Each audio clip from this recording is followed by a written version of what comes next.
Olá, hoje é segunda-feira, 24 de agosto de 2020, 24 de agosto, dia em que o diabo está solto, e o diabo mostrou que estava solto desde ontem, aqui em Brasília, domingo.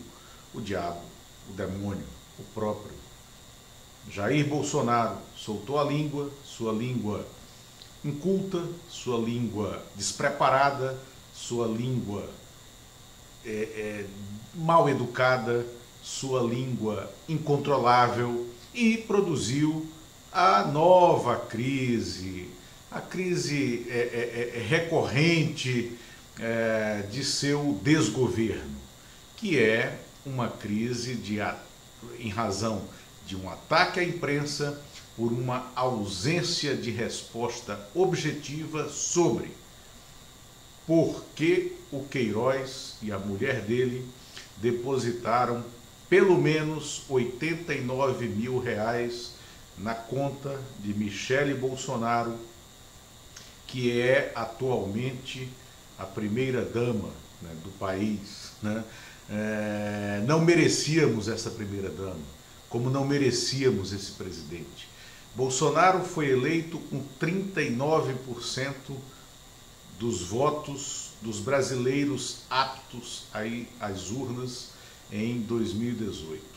Bolsonaro não tem a maioria da população brasileira. Bolsonaro é um desastre político. Bolsonaro é um projeto de autocrata. Bolsonaro não é um democrata. Bolsonaro é um risco para a democracia brasileira. Agora, não adianta, neste momento, entidades, e aí eu incluo a que eu chamo mídia tradicional, se perguntarem como chegamos até aqui e o que está acontecendo com Bolsonaro. Não adianta, dentro das instituições, como o Congresso, como o Judiciário, as outras instituições que não sejam essa ausência de governo que nós temos, perguntarem como chegamos até aqui e o que houve com Bolsonaro. Chegamos até aqui porque as instituições, o próprio Congresso e o Judiciário, sobretudo o Tribunal Superior Eleitoral, foram coniventes e condescendentes, historicamente ao longo dos anos, com esse personagem desqualificado, com esse personagem inapto, com esse homem que não sabe falar, que relincha, que zurra, que escoiceia e que é o presidente da República. Chegamos até aqui, minhas senhoras, meus senhores, porque a mídia tradicional brasileira, incluindo aqueles veículos que hoje são agredidos por ele, permitiu que durante a campanha ele fosse um candidato que não tivesse projeto político, ele fosse um candidato que não tivesse programa de governo, porque ele servia a um objetivo, e o objetivo central era desqualificar quem sempre fez política por dentro das regras institucionais e democráticas. Pode ter cometido erros, mas que nunca desrespeitou a Constituição. E aí entrou-se num vale-tudo. Entrou-se num vale-tudo de permitir, lá atrás, dentro do parlamento, que essa figura absolutamente bizarra, que é Jair Bolsonaro, fizesse discursos como aquele, ele assacando contra a honra, contra a moral, contra o respeito que se tem que ter a uma parlamentar que é sua colega, como foi a Maria do Rosário, aonde ele disse que não a estupraria, um discurso absolutamente bizarro.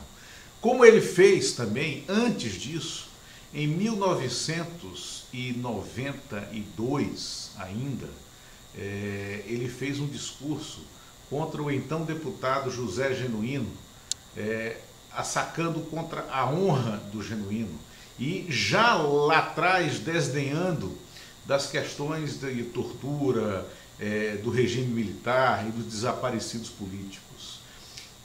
Não se permitiria que ele tivesse feito os discursos que fez em favor do brilhante Ustra e o ataque vil que ele promoveu contra a ex-presidente Dilma Rousseff, que se submeteu ao tribunal de exceção em que foi convertido o parlamento para a execução de um impeachment sem crime de responsabilidade.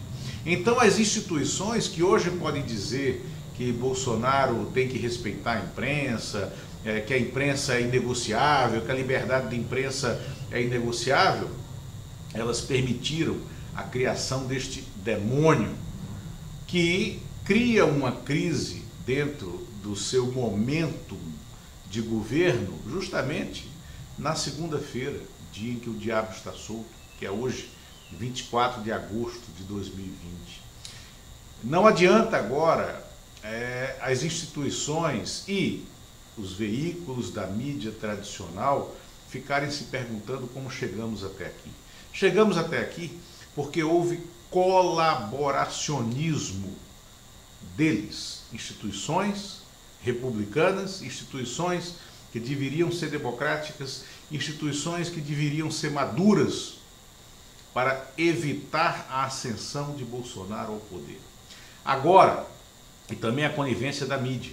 A mídia que hoje tenta expelir ou repelir o Bolsonaro e não consegue, até porque esse lado, esse espectro conservador de direita ou de centro-direita do país não consegue produzir um nome com chances de ser vitorioso nas urnas.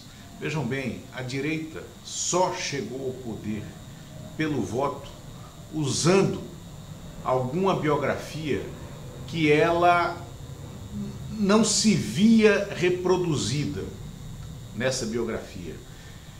A direita só chegou ao poder pelo voto com Jânio Quadros e deu no que deu, Jânio renunciou. A direita chegou ao poder pelo voto, na segunda vez, com Fernando Collor e deu no que deu, sofreu impeachment. A direita brasileira chegou ao poder pela terceira vez com Jair Bolsonaro e aí estamos onde estamos. Veja bem, são três personagens bizarros que produziram crises duradouras na história política nacional e que promoveram momentos de impasse, como o que nós vivemos. Bolsonaro não é uma bizarrice que um determinado dia amanheceu numa árvore seca da esplanada dos ministérios.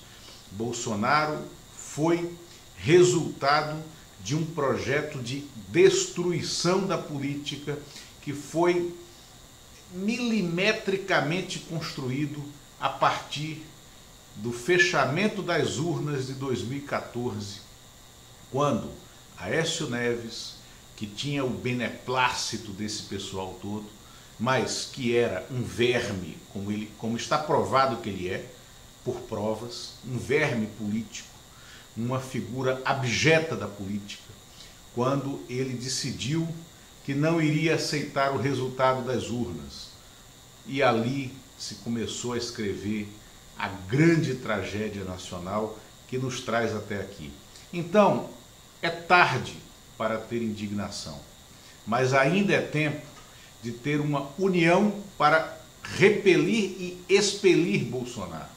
Mas ela tem que passar por um necessário meia-culpa, né? Ou, como eles gostam de falar, uma autocrítica de quem ajudou a colocar essa excrescência na presidência da República. E, ainda temos tempo, Bolsonaro, o que é que 89 mil reais depositados pelo Queiroz fazem na conta da primeira-dama Michele Bolsonaro?